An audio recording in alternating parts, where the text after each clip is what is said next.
just take this opportunity to congratulate all the winners, first of all. And secondly, a very big thank you to Global Initiatives for partnering us on our journey, especially with our Eco Schools program. As you heard the MC, he mentioned that part of the assessment piece is actually going towards supporting our Green Flag awards for the Eco Schools. So I'm going to keep my presentation pretty casual because I have no script. Right? So I'm going to take you through a couple of slides on our Eco Schools program. And I'll start that off with a little bit of background about what WWF does. I think most of you are very familiar with the panda. That's the logo up there. And a little bit of history. This panda logo came into being way back 50 years ago actually to this year, 1961. That's when we started WWF International, and we picked the panda not just because it's black and white and cute and cuddly, but mostly because at that time it was considered an endangered species and really threatened with extinction. As you know, the giant panda is only found in certain areas within China, but over the years the panda has had a really happy story. Right? As of 2016, it was taken off the endangered list and just taken one step down to vulnerable status, and that's a good piece of news for us. And it took the effort of a lot of people. Captive breeding, and even Singapore has contributed to that, right, with the birth of the new baby panda. So that's a good story for us. But it's a good ending for the panda, but unfortunately for a whole bunch of other animals and plants, they've gone extinct over that 50-year period. And it's not just an individual species now for us, it's more about the habitat, it's about ecosystems being threatened, it's about climate change, it's about people, and how we're going to move forward from here onwards. So in Singapore, hope this works. Yes. Okay. So in Singapore, our local office was established in 2006, and over the years we have rolled out a great many programs. Some of you might be familiar with Earth Hour, where we work with a lot of businesses. We also have a responsible seafood program. We have an illegal wildlife trade focus as well. So there's a lot of them up there on the screen for you to see. But the main idea for us is to collate all that information, package it, and then take it out to schools, out to corporates, out to the public, and that is basically carried out by our education and outreach. One of the main target groups for us is definitely schools and youth. So here you have a picture taken during one of our outings with students. And the program I'm going to talk to you about today is Eco Schools.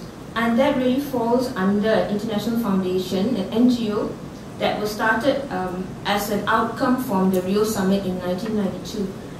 FEE, which is the Foundation for Environmental Education, has a lot of global partners, and we are very privileged to be part of the 77 countries who are part of this foundation, and we run 2 of 5 of the FEE programs in Singapore. One of them is Eco Schools, and the other is the Young Reporters for the Environment. So the Eco Schools program has got a huge outreach in 68 countries, total of 59,000 schools all over the world participate. Sorry about that. But in Singapore we have to date about 116 schools. And some of the really good benefits that come out of this, we've been running this program since 2013. So we've really seen the impact that it's had, and over the years we've had many partners come on board with us. So one of the main benefits would be, in general, the school environment gets improved. I'll take you through the 7-step process in a while, but the students in the school are really encouraged to go around their campus. They look at various things like electricity use, food wastage, how they run their 3 hours program. So it's an opportunity for the students to really get onto the ground, onto the campus, take ownership, look at all the processes in the school, give some suggestions, and improve the school environment. And secondly, we really encourage the schools to reach out to the local community, work with town councils, work with the residents in the neighborhood to have all their outreach programs, so you can see some of the pictures up there. And we also encourage more holistic learning, get the teachers, the educators to try and infuse some of the content that we produce into the school curriculum. And what's really helpful for the students, especially the younger ones, to just build up their self-confidence. So we have a workshop on leadership that's carried out with Eco Schools. This really helps them plan a program, carry it out in their school, and gives them the confidence to take this program out to the rest of the school and start campaigning. Right? So we help them develop those leadership skills to take action. And then of course there comes the financial savings. So if you're going to look at your electricity and water usage, usually we can pinpoint some areas where the schools can cut back on loss and then make some savings for themselves. And then finally, what's really important is the international contacts that these schools make. And if you remember, we're part of that foundation. We have, in the past, the photo at the bottom, we've taken our students to Malaysia. So Eco Schools is run by WWF Malaysia and Thailand as well. So we have a close relationship with these two WWF offices. And we hope that after the pandemic, we can continue to bring our students across. And there's also the possibility that we might be able to take them further regionally outside of Thailand and Malaysia. So this is getting into the content proper. So what we do when a school signs up for Eco Schools is usually we start up in January. We get schools to register interest, and throughout the year we conduct school talks, workshops, the leadership program that I talked about. There's also some networking opportunities for teachers to exchange ideas, and then we have the Young Reporters for the Environment, which is a competition for young people to start being junior journalists, and it's an international competition. So when we do our school talks, we do focus on 5 specific areas, and they're listed up there in the top. We like to focus on climate change, waste, and we're doing food for the past 2 years. We do swap and change them as we go along.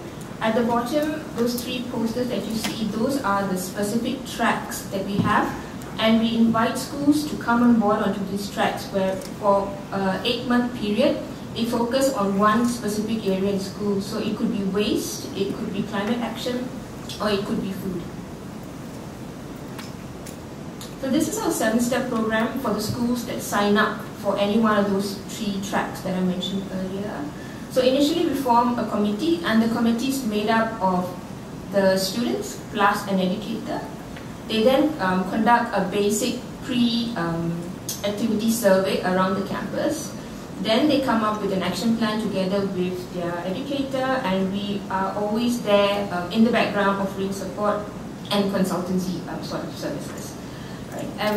Then when they come up with a plan, they actually go out and take action for those plans. So if it's maybe changing things like LED lights, then they'll go and do that. If they need to tighten up on their 3Rs recycling program, they'll go and do that. And then the teachers on their part, they look into how they can add things from our program into their curriculum so that it's aligned with what MOE is putting out.